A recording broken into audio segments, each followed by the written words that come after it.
era todo eso? Absolutamente precisa.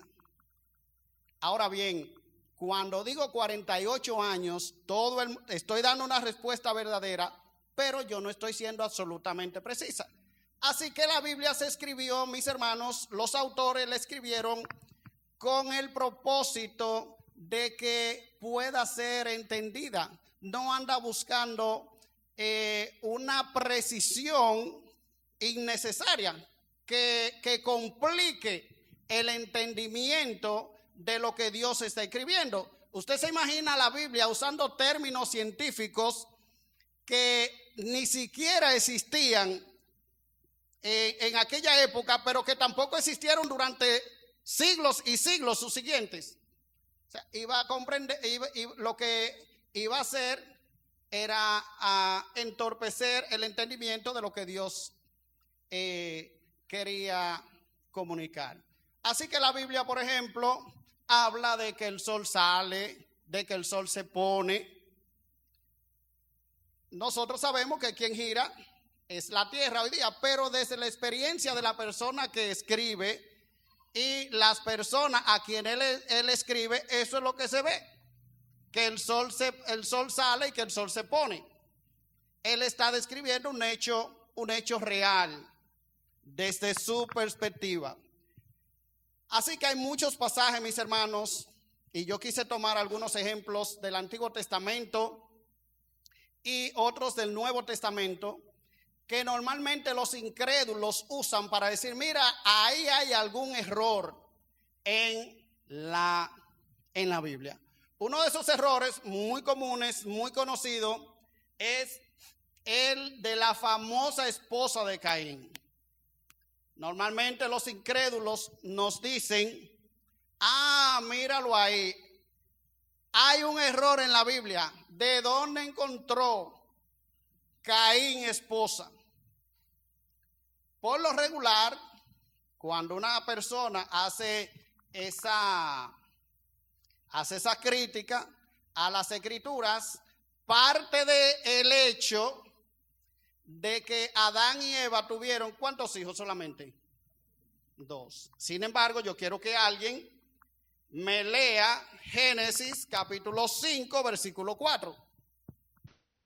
Y fueron los días de Adán, después que engendró a Set, 800 años, y engendró hijos e hijas. La Biblia, hermano, no está relatando de una manera cronológica todo lo que pasó con la vida de Adán y Eva. Narra los hechos que Dios quiso que quedaran registrados para la instrucción de su pueblo. Y él no menciona ni toma en cuenta las hijas, por ejemplo, que tuvieron Adán y Eva. Ahora sí constata el hecho de que Adán y Eva tuvieron hijos e hijas. Ahora, si la Biblia hubiese afirmado tácitamente que Adán y Eva solo tuvieron a Caín y Abel, ahí sí tuviéramos nosotros enfrentado a un error en las Escrituras, pero tal cosa no existe. Así que esos primeros matrimonios, mis hermanos, se dieron entre hermanos y hermanas. Imagínense que Adán vivió sobre 800 años. Entonces, esa es una de las aparentes contradicciones. Ahora, otro se encuentra en primera carta a los Corintios, capítulo 10, versículo 8.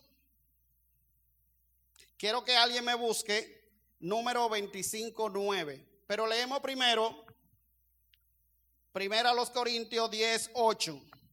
Ni forniquemos como algunos de ellos fornicaron y cayeron en un día 23,000.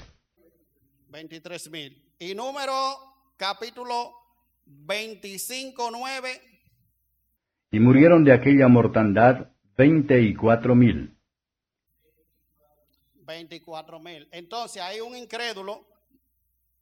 Pablo está citando, este es número. Justamente él está citando este suceso, esta mortandad que vino cuando el pueblo pecó en Baal Peor y hubo una mortandad tremenda. Entonces Pablo está citando números. Y Pablo dice, ni forniquemos como algunos de ellos fornicaron y cayeron en un día 23,000. Ahora, Números capítulo 25, versículo 9, dice que murieron en aquella mortandad 24,000. Ahí sí hay un error, ¿sí o no? ¿Verdad que ahí hay un fallo ahí? ¿Sí o no? Dice el pidió que no. En un día. Exactamente. Entonces, en la matanza general fueron 24,000. Ahora, en un solo día, es lo que Pablo está destacando, murieron 23,000. 23,000. Incluso en la matanza, o más bien, el juicio de Dios, los sacerdotes se unieron. Y es probable que aún durante algunos días después, más personas murieron. Y el autor de Números dice, mira, fueron 24,000. Y Pablo dice, pero en un día murieron 23,000. Ahora vamos a ver otro ejemplo ahora en el Nuevo Testamento. Quiero que alguien lea Mateo 10, versículos 9 y 10. Otro que lea Marcos 6, 8 y alguien tercero que lea Lucas 9, 3. No aprestéis oro, ni plata, ni cobre en vuestras bolsas, ni alforja para el camino, ni dos ropas de vestir, ni zapatos, ni bordón, porque el obrero digno es de su alimento. Ahora, Marcos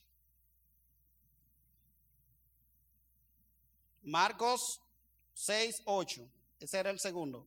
Y les mandó que no llevasen nada para el camino, sino solamente báculo, no alforja, ni pan, ni dinero en la bolsa. Ok. Allí decía que no debían llevar nada, ni siquiera bordón. En Mateo. En Marcos dice que no debían, que sí podían llevar bordón, dice Marcos, sino solamente bordón. Y Lucas 9:3. Y les dice, no toméis nada para el camino, ni báculo, ni alforja, ni pan, ni dinero, ni tengáis dos vestidos cada uno. Ok, fíjense que tanto Lucas como Mateo dice que debían de abstenerse de llevar una serie de cosas. Y entre esas cosas no debían llevar bordón. ¿Qué era bordón? ¿Qué era un bordón? Un bordón era una especie de bastón en la que se apoyaban. Cuando caminaban servía de apoyo.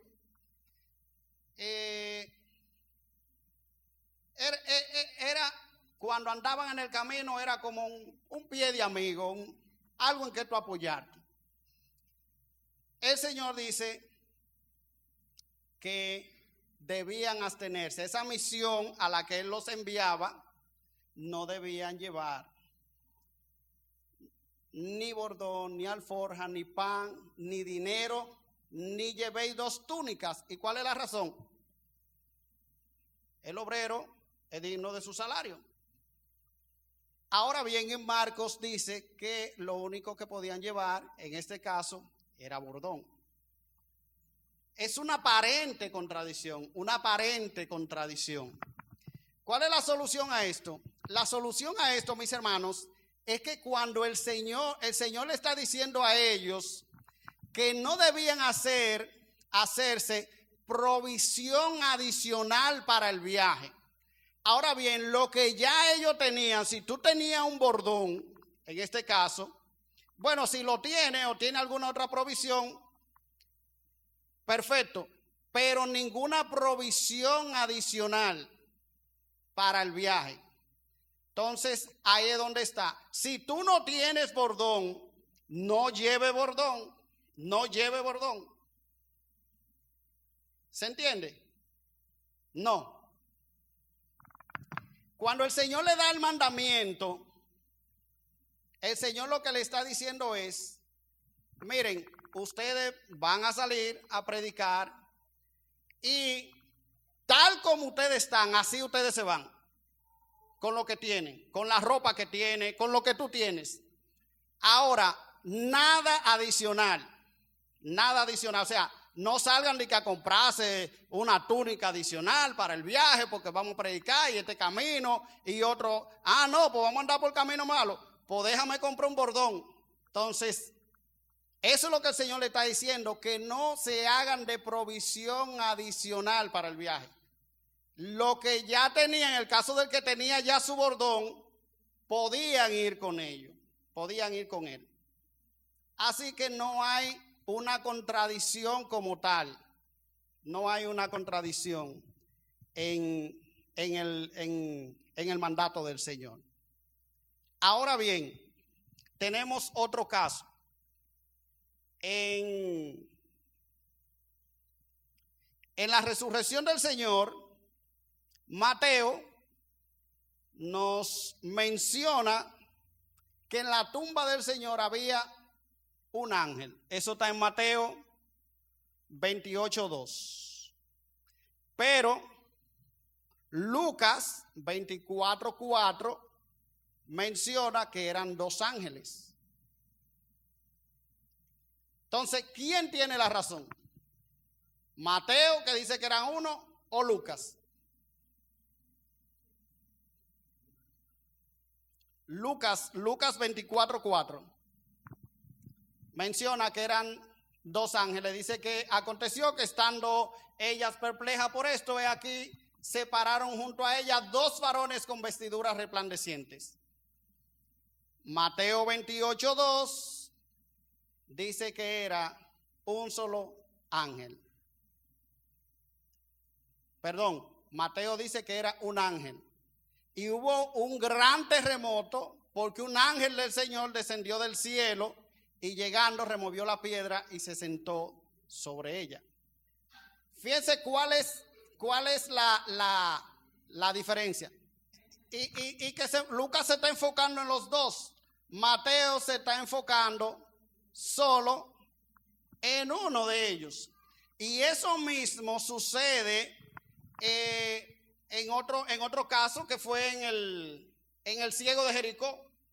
Uno de los evangelios dice que eran dos ciegos y en el otro evangelio, no recuerdo cuál, dice que era uno solo. Marcos dice que era uno. Entonces, ¿qué pasa? Marcos se enfoca en Bartimeo. El otro evangelista se enfoca en ambos. ¿Dónde tuviera el problema? Si el que dice que era uno, dice que era un solo ciego. Pero no, él no está diciendo que es un solo ciego. Él se enfoca en uno solo. Él se está enfocando en ese porque quiere destacar algo particular de ese ciego. Otro caso, hermano, de aparente contradicción, nosotros lo tenemos también en Hechos 1:18. Esto tiene que ver con Judas. Todos sabemos cómo murió Judas. Antes que lean, ¿cómo murió Judas? Ahorcado. Pues lea. Este pues adquirió un campo del salario de su iniquidad, y colgándose, reventó por medio, y todas sus entrañas se derramaron. Ok. Entonces, ¿cómo fue que murió Judas? Según Hechos, se cayó de cabeza y se reventó. Entonces, ¿quién tiene razón? ¿Los evangelios o Hechos? Tú ves, si tú te acercas a la palabra de Dios a buscar contradicciones y errores, te vas a agarrar de ahí y vas a decir, mira, la Biblia se contradice. Míralo ahí el error. Sin embargo, justamente como dice G. Kairi, él se ahorcó Y luego que se ahorcó, la soga se rompe, él cae de cabeza y sus entrañas se derramaron. Simplemente. Ahora, con el mismo Judas, hay un caso todavía más complicado, mis hermanos. Si usted va a Mateo, capítulo 27, versículos 9 y 10.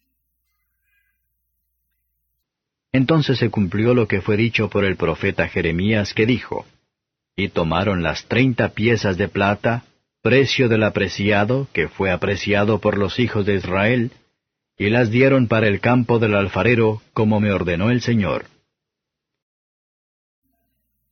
Ajá. ¿Alguien puede ver qué cita Mateo, la cita paralela, o a quién es que Mateo está citando ahí? En la referencia. No, en la referencia bíblica que aparece debajo. ¿A qué profeta él cita? ¿Perdón? A Zacarías. Pero ¿cómo dice ahí Mateo? Se equivocó Mateo. Estaba en el mismo rollo, dice Junior. Estaba en el mismo rollo, dice Junior. Zacarías, mire lo que dice Zacarías. Zacarías capítulo 12, versículo 11, 12. Dice: y les dije, si os parece bien, dadme mi salario, y si no, dejadlo. Y pesaron por mi salario 30 piezas de plata. Eso es lo que está citando Mateo. Y me dijo Jehová, echarlo al tesoro, hermoso precio con el que me han apreciado. Y tomé las 30 piezas de plata y la eché en la casa de Jehová al tesoro. Entonces, esta aparente contradicción, mis hermanos, puede haber dos soluciones. Una es que, como le mencionaba en una de las enseñanzas pasadas, la Biblia anteriormente no era así, en esta forma. La Biblia venía en rollos o pergaminos. Entonces, ellos tenían la Biblia separada, diferente. Ellos tenían la Torá, ellos tenían los profetas y ellos tenían los escritos. Entonces,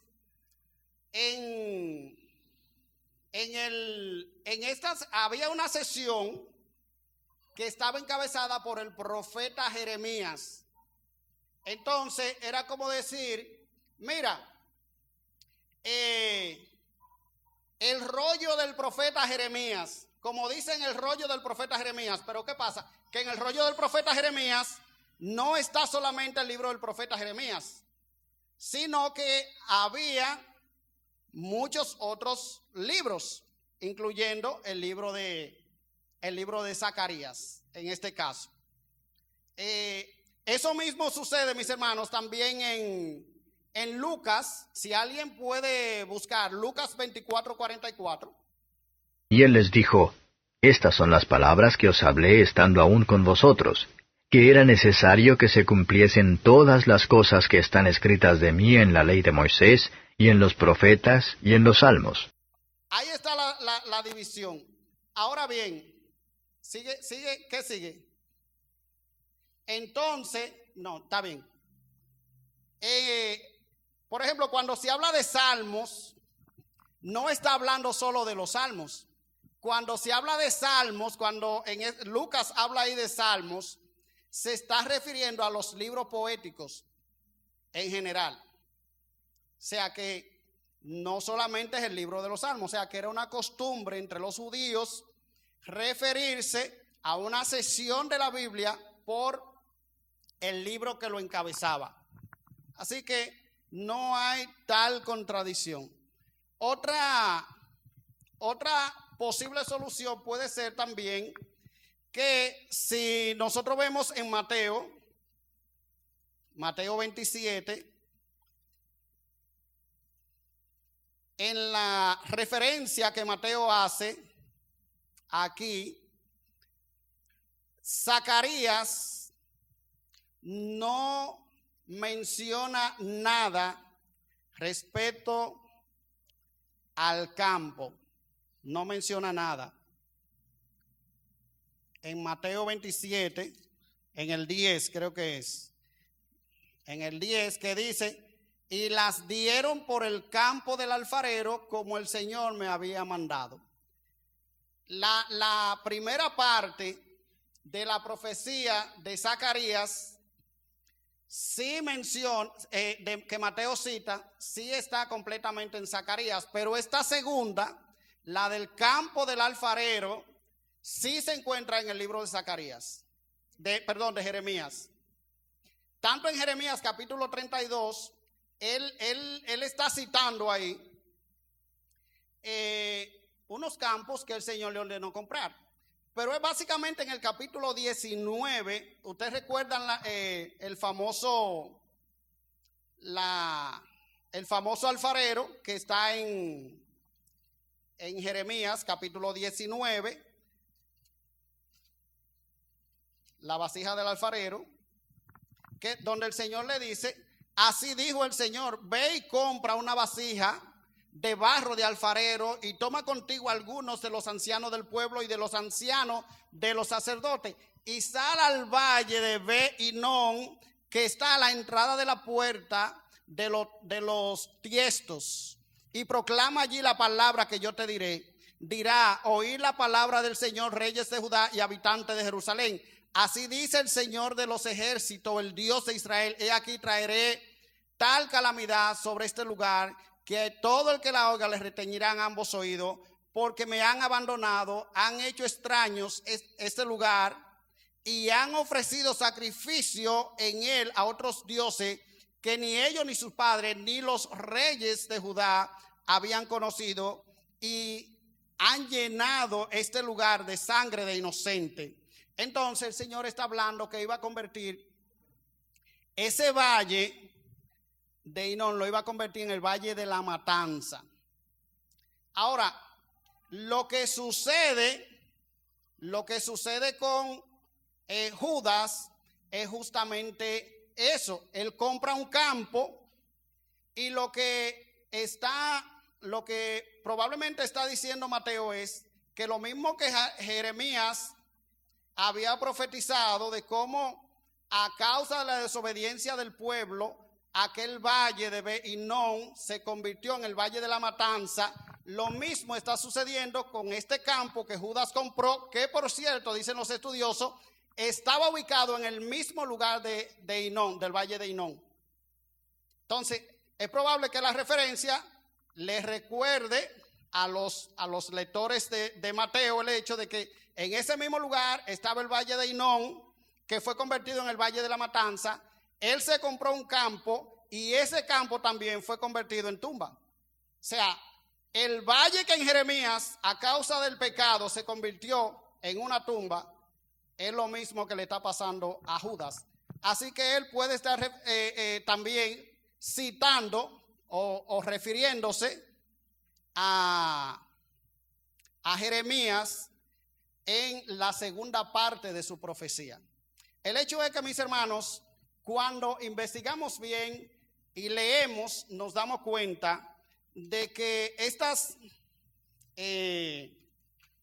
aparentes contradicciones tienen soluciones que nosotros no tenemos que temer a la hora de que un incrédulo cuestione la veracidad de las Escrituras. Pero no solamente, mis hermanos, nosotros vemos este tipo de cuestionamientos, sino que la Biblia ha superado todo ese tipo de crítica y cuestionamientos. Incluso a nivel histórico y arqueológico, a veces se criticaba la Biblia y se decía, mira, eso no puede ser, tal ciudad que la Biblia menciona no existe, y luego, cientos de años después, hermano, y aún en tiempo reciente, todavía se están descubriendo, se han hecho hallazgos de ciudades que solamente son citadas en la Biblia y aparecen inscripciones de esas ciudades. Y eso ha aparecido en múltiples ocasiones. Hay libros completos, mis hermanos, nada más de hallazgos arqueológicos que comprueban todas las referencias bíblicas. No voy a decir todas las referencias, pero múltiples referencias que solamente se encuentran en las Escrituras. Tal como dice un apologista cristiano de nombre Josh McDowell, él dice: el cristianismo apela a la historia, apela a hechos de la historia que son claramente reconocibles y accesibles para todos. Al comentar sobre la evidencia arqueológica encontrada en el Museo Británico de Historia Natural, Peter Martyr escribió: en el clima ateo de hoy, la mayoría de la gente no tiene idea de cuánta evidencia poderosa existe para la exactitud literal del registro bíblico. Así que lo que este autor está diciendo, mis hermanos, que la Biblia no se basa únicamente en la evidencia interna, que ella afirma ser la palabra de Dios, sino en el testimonio de la historia, en el testimonio de ciencia, incluso como la arqueología, que dan testimonio de la veracidad de la palabra de Dios. Para no cansarle, mis hermanos, con todo esto, solamente quiero apelar a un hecho, y es los hallazgos de los famosos rollos del Mar Muerto. Estos fueron unos libros que fueron descubiertos, enterrados en unas cuevas cerca del Mar Muerto en el año 1947. Unos pastores que andaban buscando unas ovejas se encontraron con unas vasijas, mis hermanos, y ellos no se imaginaban el tesoro que habían descubierto. Allí encontraron unos manuscritos que tenían miles de años de antigüedad. Una cosa completamente sorprendente para ellos y para el mundo, porque estos manuscritos no solamente estaban ansiosos por conocer su resultado, los cristianos, sino también los incrédulos, porque algunos incrédulos decían: aquí sí se va a saber que la Biblia, si la Biblia es un libro verdadero o no. Ahí es que vamos a ver. Y una aclaración, hermanos. Miren qué pasaba en la antigüedad. En la antigüedad, el papel no es tan accesible como es hoy día, o los materiales para escribir, porque se usaban pergaminos que eran de animales, se usaban papiros que eran de unas plantas. Ahora, el tema es que los materiales de escritura eran muy valorados. Cuando ya un papiro o un pergamino, un rollo de eso, no se podía remendar, que ya estaba deteriorado, ellos no agarraban ese pergamino o ese papiro y lo quemaban y lo botaban. No, los judíos eran muy temerosos en ese aspecto, y ellos habían lugares en la sinagoga que le llamaban geniza, y en esa geniza ellos depositaban los manuscritos que estaban deteriorados. Entonces, ¿qué sucedió con muchos de esos manuscritos que estaban deteriorados? Mis hermanos, que la providencia de Dios hizo que muchos de esos manuscritos que existían en muchas de estas sinagogas se mantuviesen completamente intactos con el paso del tiempo. Lo guardaban en tinaja, en vasija de barro, así ellos lo preservaban, y así lo preservó el Señor, y muchos han sido descubiertos al día de hoy. El tema es, mis hermanos, que cuando estos manuscritos comienzan a examinarlo, arrojan una evidencia apabullante, una evidencia contundente acerca de la confiabilidad de la Biblia que nosotros tenemos. Ahí apareció un rollo de Isaías completo, mis hermanos, un rollo donde no hay ninguna variante con el libro de Isaías que nosotros tenemos. De algunos libros aparecieron solamente partes, pero de prácticamente de la mayoría de los libros del Antiguo Testamento habían copias. Del único libro que no se encontró copia fue del libro de Esther, pero después de la mayoría de los libros, en esos manuscritos del Mar Muerto, existían copias ahí en esos rollos del Mar Muerto. Así que imagínese usted la bendición que fue para el cristiano poder encontrar estos libros y poder confirmar el hecho de que nosotros tenemos una palabra de Dios confiable, no por ese hecho, mis hermanos, sino por el hecho de cómo Dios lo preservó y cómo el Señor quiso mantenerlo ahí durante tantos años. Ahora, mis hermanos, cuando eso se hizo la data de antigüedad de esos libros o de esos rollos, se llegó a la conclusión de que algunos llegaban incluso hasta el siglo II, a principios del siglo II después de Cristo. Así que imagínense, hay una cercanía muy estrecha entre el último libro de la Biblia que se escribió, que fue Apocalipsis, el mismo Evangelio de Juan, que fue cerca del año 90 después de Cristo. Y eso nos acerca bastante. Y yo tengo unos cuadros ahí donde quiero que Joan lo ponga para que ustedes vean. Mire, esto es de obras antiguas. Esto es la Biblia comparada con obras antiguas. Por ejemplo, de la Ilíada de Homero fue escrita 900 años antes de Cristo. 900 años antes de Cristo. De esa solamente existen 643 copias. Ahora bien, hay una entre la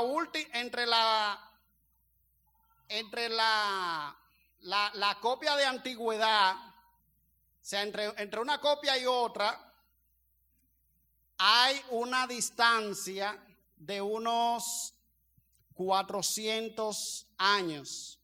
400 años. Y así, por ejemplo, tenemos obras de Platón que fueron escritas en el 427 antes de Cristo. Mire que, por ejemplo, de la copia más antigua son de 900 años, hay 7 copias, así obras de Aristóteles. Y fíjense, por ejemplo, a la derecha, la cantidad de copias que se tiene de esas obras, que son consideradas como obras históricas, personajes que todo el mundo lo cita, la ciencia y todo el mundo habla de ellos como personajes históricos. Fíjense cómo de todas esas obras antiguas, mis hermanos, hay la cantidad de copias que hay. De la que más tenemos es de la Ilíada de Homero, 643. Sin embargo, mire la gran diferencia cuando llegamos al Nuevo Testamento, que fue escrito entre los años 50 al año 100. Mencionaba anteriormente que el último se escribió en los años 90 después de Cristo.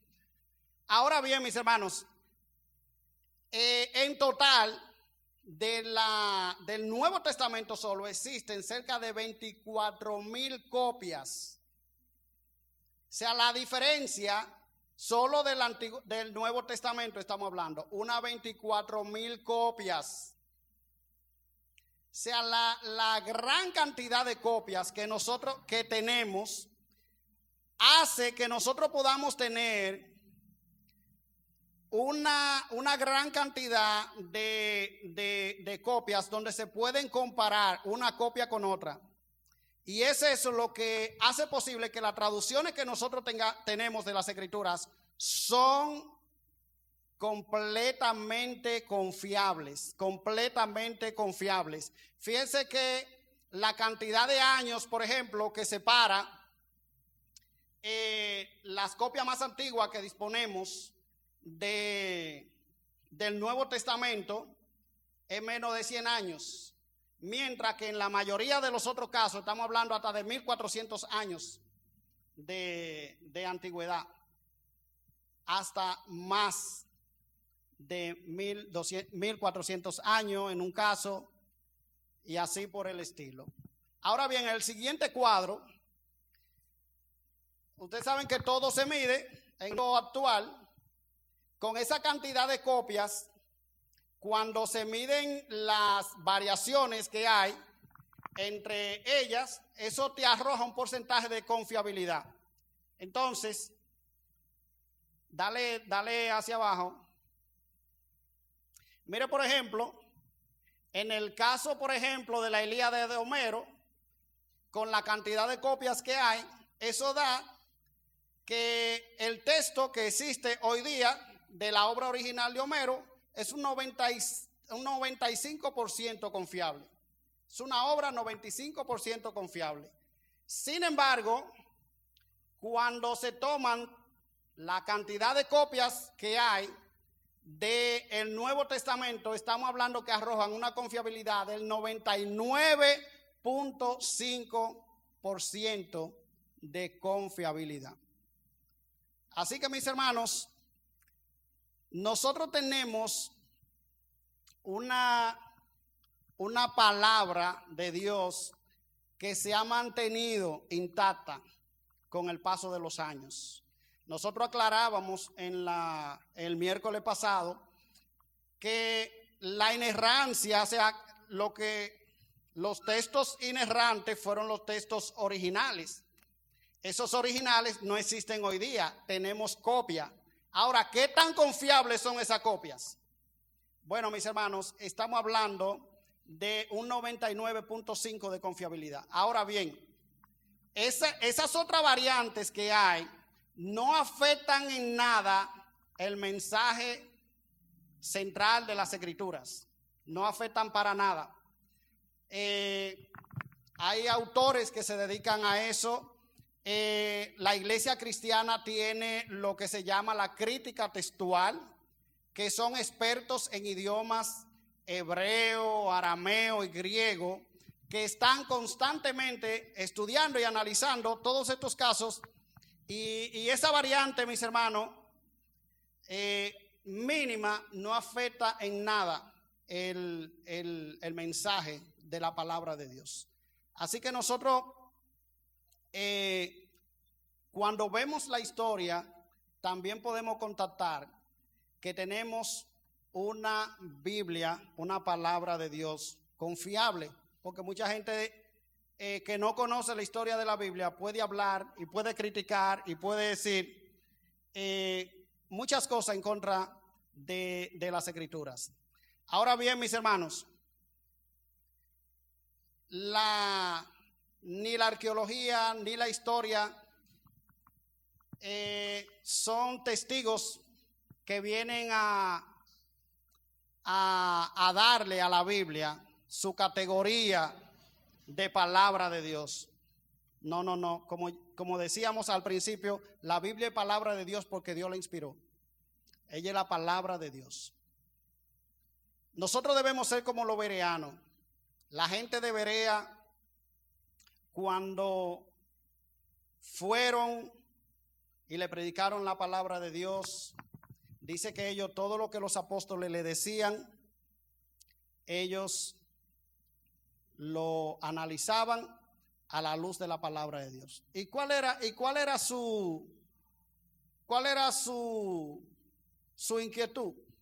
Si lo dice la Biblia, yo lo creo. Si lo que ellos me están predicando lo dice Dios, lo dice la palabra de Dios, yo lo creo. Así que nuestra principal preocupación no debe ser, ¿qué dice la ciencia? ¿Qué dice la arqueología? ¿Qué dice la historia de la Biblia? No, mis hermanos, nuestra principal preocupación tiene que ser, si Dios lo dice, yo lo creo. Y tener esa actitud, mis hermanos, de confianza en Dios. La Biblia es confiable porque nuestro Dios es veraz. Y eso debe darnos a nosotros confianza y descansar en que nosotros tenemos la palabra profética más segura. Que el Señor le bendiga.